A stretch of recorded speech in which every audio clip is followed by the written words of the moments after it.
¿Qué pasa, chavalería? ¿Cómo llevamos la maquinaria? Espero que bien, hombre, espero que bien. Bueno, pues hoy os vengo a reseñar Port Royal, un divertido y sencillo filler de cartas de nuestro amigo Alexander Pfister, uno de mis autores favoritos últimamente, y que está ilustrado por Clemens Franz. Está editado en castellano por la extinta Homo Ludicus, veremos a ver si Devir le mete reedición a esto pronto.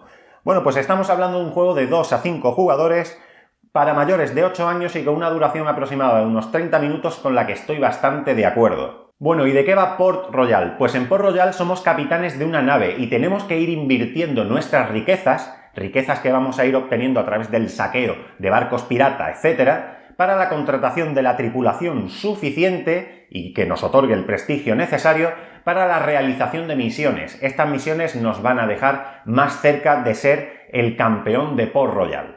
Bueno, no me voy a entretener mucho, vamos a pasar del tirón al tutorial y al final, como sabéis, mi valoración. ¡Al turrón! Bueno, pues aquí tenemos la cajita de este Port Royal, totalmente reconocible en las ilustraciones del amigo Clemens Franz. Un saludo desde aquí al presidente del club de fans de Clemens Franz en nuestro país, Manu de Fase de Mantenimiento. Bueno, pues vamos a ver qué contiene esta caja. Como veis, un manual de instrucciones, así en formato folleto. Poquita cosa, ¿eh? Vamos a ver, estas dos carillas por aquí y la última que nos viene a explicar qué significan los símbolos que aparecen en las cartas. Muy bien, esto lo vamos a dejar a un lado y aquí tenéis realmente el juego en sí, una baraja de cartas. Esta carta solo la vamos a usar si somos 5 jugadores, pero como veis, una baraja de cartas. Buen tochito. Pues nada, las vamos a disponer sobre la mesa y os explico a jugar, pero right now. Bueno, el despliegue, como veis, es bien sencillo. Se barajan muy bien todas las cartas y se colocan en el centro de la mesa. Si fuésemos 5 jugadores, vamos a colocar también esta misión boca arriba en el centro de la mesa, vista ya y revelada desde el principio. Vamos a suponer que no somos 5 jugadores para explicar este juego. Muy bien, el objetivo en Port Royal es conseguir oro para poder contratar a tripulación, a comerciantes y a otros personajes y cumplir misiones para ser el primer jugador en conseguir 12 puntos de victoria. Los puntos de victoria están indicados con este simbolito de escudo con un número en el centro. El número que hay en el centro del escudo es el número de puntos de victoria que otorga esa carta. Bueno, como veis, todas las cartas en Port Royal, excepto la de la misión exclusiva para 5 jugadores, tienen una moneda de oro en el reverso. Cada vez que el juego os pida que robéis un determinado número de monedas de oro, lo haréis de la pila de robo y la colocaréis boca abajo delante de vosotros. Por ejemplo, si el juego me pidiera que robara 3 cartas, lo haría tal que así y las dejaría boca abajo. Lo que haya debajo de la carta es totalmente irrelevante. En este caso, esto lo único que representa es que yo tengo 3 monedas de oro. Bueno, pues ya lo tengo todo dispuesto. Para explicar el juego voy a asumir un setup a 3 jugadores. Lo primero que se hace es repartir 3 monedas de oro a cada jugador, como habéis visto. Se decide por el método de vuestra elección quién es el jugador inicial. Por ejemplo, vamos a suponer que es el jugador de la izquierda. Y se continúa siempre en sentido horario.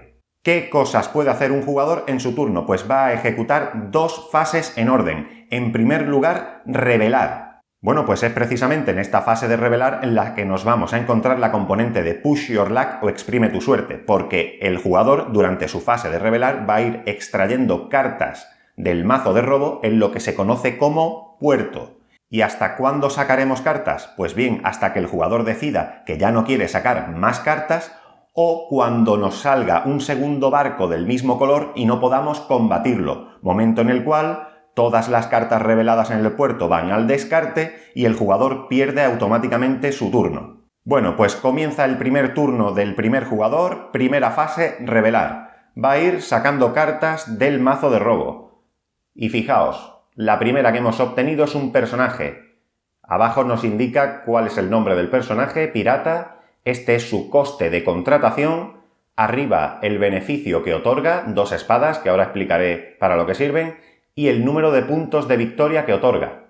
Bueno, ¿y qué hacemos cuando revelamos una carta de barco? Se pueden hacer 2 cosas.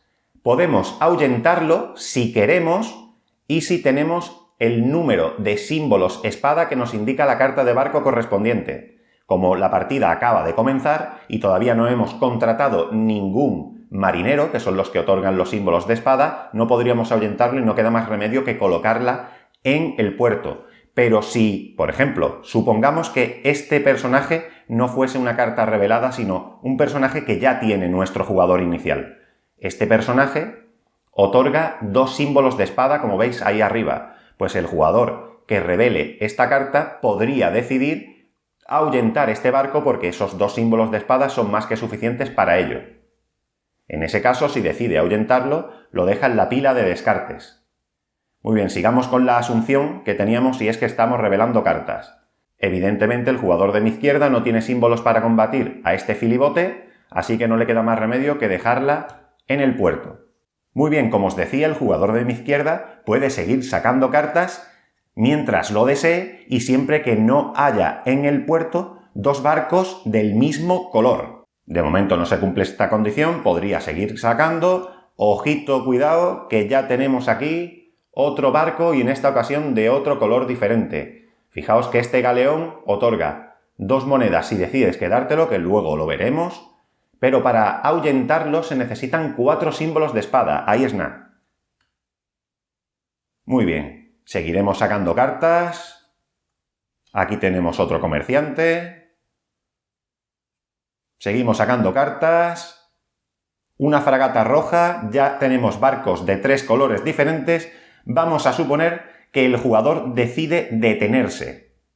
Pues acabada su fase de revelación, tocaría fase de comerciar y contratar. Muy bien, en esta segunda fase el jugador va a poder coger del puerto 1 o más cartas. ¿Cómo se decide si coge 1 o más? Muy bien, pues si de entre todas las cartas desplegadas en el puerto en ese momento hay barcos de 0 a 3 colores diferentes, solo se podrá coger 1 carta.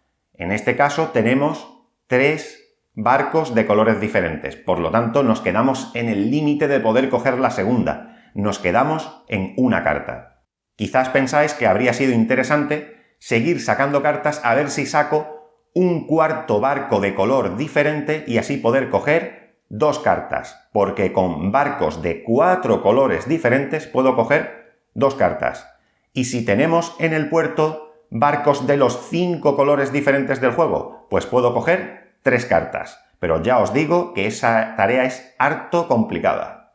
Bueno, pues como veis, aquí está esa componente de arriesgarse, de exprimir tu suerte. Bueno, no lo hizo así y ahora le toca contratar y comerciar. Y como solo tiene barcos de 3 colores diferentes, coge 1 carta. Para las contrataciones se requieren monedas de oro. El pirata cuesta 7 monedas, el comerciante 3. Evidentemente, como partimos con 3 monedas de oro, no podemos contratar al pirata. Si lo quisiéramos, sí podríamos contratar al comerciante. ¿Pero qué otra cosa podemos hacer? Pues podemos quedarnos con las monedas de un barco. Por ejemplo, si decidimos saquear a este barco, eso nos otorgaría 2 monedas de oro. En ese momento, la carta se descarta y el jugador obtiene 2 monedas de oro, que las añade evidentemente a su reserva. Podría también, como os decía, contratar a este comerciante por valor de 3 monedas de oro, lo coloca frente a sí. Este comerciante ya no está en el puerto, sino que lo ha contratado el jugador de mi izquierda. Pagaría esas 3 monedas que van directamente al descarte y listo. Bueno, supongamos que lo que hace el jugador de mi izquierda no quiere contratar ya a un comerciante tan pronto en la partida y quiere quedarse con monedas de oro. Pues saquea ese barco, obtiene 2 monedas de oro, las añade a su reserva y con esto habría acabado su turno. Pero antes de que pase el turno al siguiente jugador, el resto de jugadores tiene oportunidad de contratar y comerciar con cartas que queden aún en el puerto. Así pues, ahora el jugador de mi derecha podría coger de nuevo tan solo 1 carta del puerto, porque hay 2 barcos de 2 colores diferentes. Recordad, de 0 a 3 colores diferentes en barcos se coge 1 carta. Muy bien, cuando se contrata o comercia fuera de tu turno, como va a hacer ahora el jugador de mi derecha, hay que pagar 1 moneda de oro al jugador del turno actual, en este caso al jugador de la izquierda. Eso en primer lugar. Y luego se contrata o se comercia. Así pues, como el jugador de mi derecha solo tiene al inicio 3 monedas, no podría contratar a ese comerciante porque necesita una más como pago para el jugador de la izquierda. Sí que podría hacer, en cambio, coger este filibote, que le otorga 2 monedas de oro. En el caso en el que, fuera de tu turno, saquees barcos, sí que puedes usar monedas del saqueo para pagar al jugador del turno actual. Por ejemplo, ahora mismo no hace falta porque el jugador tiene monedas suficientes, pero si no tuviera monedas, podría coger el filibote y de las 2 monedas que le otorga, una la usa para pagar al jugador de la izquierda como pago. Saquea al filibote, una moneda iría a parar al jugador del turno actual y otra al jugador de la derecha. Y bien, pues me llegaría el turno a mí, de entre lo que me han dejado, nada tiene interés porque no puedo contratar al pirata, no puedo contratar al comerciante y coger una fragata para acabar dándole esa moneda al jugador de mi izquierda pues no me interesa. Así que decido no coger cartas. Por lo tanto, ya se habría acabado el turno del jugador de la izquierda. ¿Qué se hacen con todas las cartas que queden en el puerto? Al descarte, todas. Muy bien, y ahora le tocaría el turno en sentido horario al jugador de mi derecha. Y volvería a hacer lo mismo. Primera fase, revelar. Segunda fase, contratar y comerciar. Y esto lo vamos a ir repitiendo hasta que un jugador disponga delante de sí de 12 puntos de victoria, momento en el cual se dispara el final de la partida. Bueno, ¿y qué supone disparar el final de partida? Pues que vamos a permitir que el resto de jugadores completen la ronda. Suponed que el jugador que alcanzó en primer lugar 12 puntos de victoria o más fuese el jugador inicial, el jugador de mi izquierda, el que abrió la partida. Bueno, pues tenemos que permitir que juegue el jugador de mi derecha y que juegue yo mismo. Finalizados estos 2 turnos, ahora sí el jugador que más puntos de victoria obtenga es el ganador. En caso de empate, aquel que más monedas disponga en su reserva se proclama vencedor y si aún así el empate persiste, pues se comparte la victoria. Bueno, pues antes de dar por concluido el tutorial, os voy a explicar un poco el tipo de cartas que hay. Ya habéis visto los barcos, que los tenemos en 5 colores diferentes y otorgan pues una cantidad de monedas determinada. Para ahuyentarlos hay que disponer del número de símbolos de espada suficiente. Y a continuación tenemos los personajes. Bueno, pues ya vimos anteriormente el marinero, que te aporta símbolos de espada para ahuyentar barcos y también una cantidad determinada de puntos de victoria.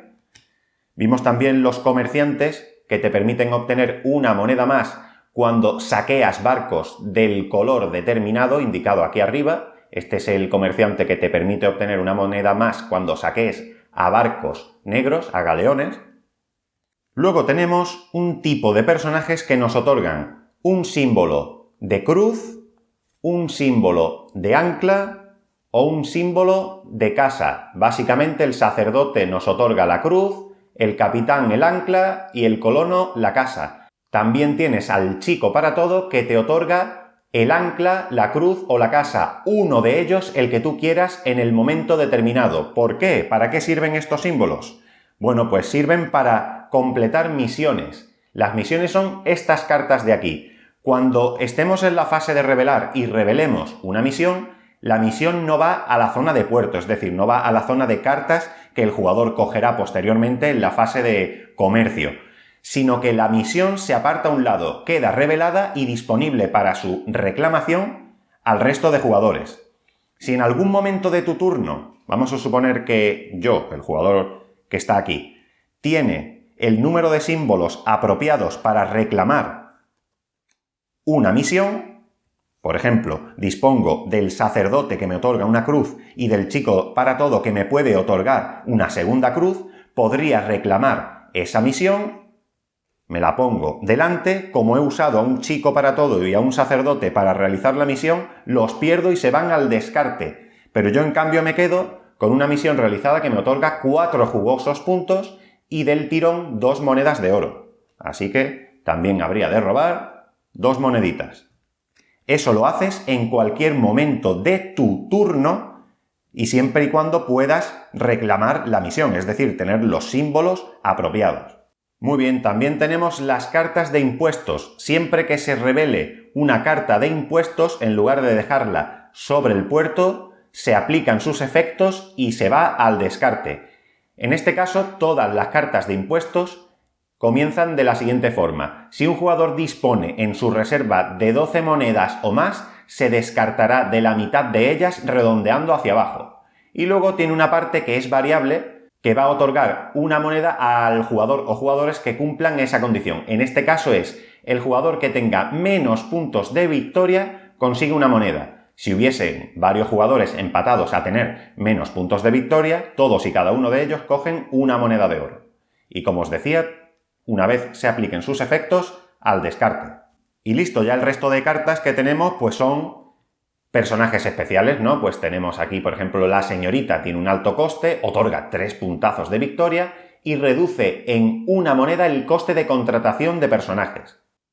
O, por ejemplo, aquí el almirante, 7 monedas de oro su contratación, 2 puntazos de victoria, y esta habilidad sí que es cheta. Cada vez que te toque coger carta del puerto, si hay 5 cartas o más, inmediatamente recibes 2 monedas de oro. Bueno, os voy a enseñar también al bufón, 9 monedas de oro su coste, 3 puntazos de victoria, y siempre que te toque coger carta dentro de la fase de puerto de otro jugador y no haya cartas, vas a obtener una moneda de oro. Asimismo, si un jugador ha perdido su turno porque ha revelado 2 barcos del mismo color que no ha podido ahuyentar dentro de su fase de revelar, también vas a obtener una moneda de oro. Y finalmente el gobernador, uno de los más cheto para mí, 8 monedas de oro, no te otorga puntos de victoria, pero cuando te toque coger carta, ya sea dentro de tu fase de comercio o de la fase de comercio de otro jugador, vas a poder coger una carta adicional. Por último, decir que si tienes varios personajes del mismo tipo, sus efectos se acumulan. Por ejemplo, si tuviera 2 gobernadores, podría coger 2 cartas adicionales dentro de cada fase de coger carta. Una nota importante sobre ahuyentar barcos. Los barcos han de ahuyentarse solo en el momento en el que son revelados y antes de dejarlos en el puerto. Por ejemplo, si saco esta carta, un galeón que necesita 2 símbolos de espada para ser ahuyentado, es en este momento en el que, si puedo, como es mi caso, tengo un marinero y un pirata que entre ellos aportan 3 símbolos de espada, es en este momento en el que puedo decidir si lo ahuyento o no. Si no lo hago, es decir, si lo coloco en el puerto, posteriormente no podré ahuyentar ese barco. Es decir, si seguimos sacando cartas, aquí me sale un marinero, y sigo sacando cartas y aquí me sale un galeón negro, un segundo galeón negro, a este anterior no podré ahuyentarlo porque ya decidí colocarlo en el puerto. Y es más, a este no lo puedo ahuyentar porque tiene un símbolo de calavera con huesos. Los barcos de este tipo no pueden ser ahuyentados de ningún modo. Por lo tanto, esta carta vendría forzosamente al puerto, ya tendríamos 2 barcos del mismo color y yo habría perdido mi turno completamente. Pues listo, chavalería, ya habéis visto de qué va este Port Royal. Un juego sencillo, ágil, con una importante componente de Push Your Luck. Ahora recogemos todo esto un poco y vamos a la valoración. Bueno, chavalería, pues tras este tutorial vamos a pasar del tirón a la valoración de Port Royal. Para ello voy a dar mi opinión sobre el juego en alguno de sus aspectos. Vamos a comenzar por los componentes. Bueno, pues ya habéis visto 120 cartas con un grosor, diría yo, intermedio y con unas ilustraciones que, bueno, depende de cuán poco te importe cómo dibuja Clemens Franz, pero que reflejan bien la temática del juego. Luego las cartas caben perfectamente en el inserto que trae el juego, ahí lo podéis ver, y todo queda muy bien cerradito, le colocamos las reglas, luego la caja encima, todo queda muy bien cerrado, a menos que quieras enfundar las cartas, momento en el cual debes despedirte de este inserto tan mono porque no te van a caber. Te aseguro que este es del tipo de juegos que vas a querer enfundar porque hay mucho trasiego de cartas y barajeo constante. Así que para ir acabando, diré que el juego trae unos componentes muy apropiados para el precio que tiene, pero que incluye un inserto de plástico muy mono, como veis aquí, que solo te va a servir para guardar kikos en el momento en el que quieras enfundar el juego. Siguiente apartado, mecánicas. Bueno, pues se trata de un Push Your Luck o Exprime tu suerte de libro, en el que tendremos que saber decidir cuándo dejar de sacar cartas en la fase de revelar no solo para evitar sacar ese segundo barco de un mismo color que te hace perder el turno, sino también para no dejar un jugoso botín que no podamos adquirir nosotros a nuestros rivales. Respecto a esto último, nos puede hasta convenir forzar la derrota en el turno para impedir que tu rival coja esa carta que has sacado a puerto y que tú no puedes coger, pero que a él le permite ganar la partida. Con este Port Royal, el colega Alexander Pfister ha encontrado una fórmula ágil y divertida para explotar la mecánica del Push Your Luck. Siguiente aspecto a valorar del juego, complejidad. Bueno, pues la del mecanismo de una alpargata. Ustedes sabéis que yo me tomo mi tiempo en los videotutoriales para explicarlo todo y que quede todo muy clarito y no haya lugar a dudas, pero os aseguro de que este juego lo estáis jugando con 5 minutos de explicación con jugadores noveles. Respecto a la complejidad durante la partida, tenemos que decir que si bien no es un juego profundo en cuanto a la toma de decisiones, tu turno no estará exento de análisis sobre en qué momento detener la revelación y qué carta adquirir en la segunda fase. No solo hay que tener en cuenta lo que te puede hacer falta, sino lo que dejas en el puerto a tus rivales. Así que encontrar la solución óptima tiene más chicha de lo que pueda parecer al principio en Port Royal. Bueno, siguiente apartado a valorar, rejugabilidad. Pues esto es un aspecto por el que no tenéis que preocuparos. Las 120 cartas que trae el juego y las diversas fórmulas que sugiere para alzaros con la victoria os garantiza que no veréis dos partidas iguales. Se genera efecto pique y por lo general jugaréis varias partidas de este Port Royal en la misma sesión de juego. Y último aspecto que voy a valorar de este Port Royal, escalabilidad en cuanto al número de jugadores. Bueno, pues el juego escala perfectamente y deja las mismas sensaciones a 2, 3, 4 y 5 jugadores. A 2 jugadores, sobre todo si os conocéis ya bien las cartas, las partidas son bastante más cortas porque el crecimiento de tu tripulación es más rápido. Hay que tener en cuenta que a 2 jugadores casi siempre vas a tener la oportunidad de coger carta fuera de tu turno. En partidas a 4 y 5 jugadores es frecuente que esto no sea posible y tengas que esperar algún turno más para poder seguir incrementando tu tripulación. Pero en todo momento y a cualquier número de jugadores estás sintiendo esa tensión de este Push Your Luck que nos propone Port Royal. Bueno, chavalería, pues finalizado el análisis ya solo nos queda darle la nota a este Port Royal. Así que Mr. Play for Life cataloga Port Royal como... ¡juegaco! Por supuesto que sí, muchachadas. Si sois amantes de los juegos donde hay que tomar riesgo para obtener mejor botín, Port Royal es un imprescindible. Además, es un juego barato, portable y que funciona igual de bien a 2 que a 5 jugadores. Un juego que os animo a que busquéis por muevecuos.com porque algunas tiendas lo están saldando y bien barato últimamente. Un juego que está saliendo, en especial ahora en estas fiestas de Navidad, mucho a mesa en casa, porque se trata de un filler sencillo, rápido, ágil para todos los públicos. Pues sin más, chavalería, lo vamos dejando por aquí. Un saludo y nos vemos en los bares.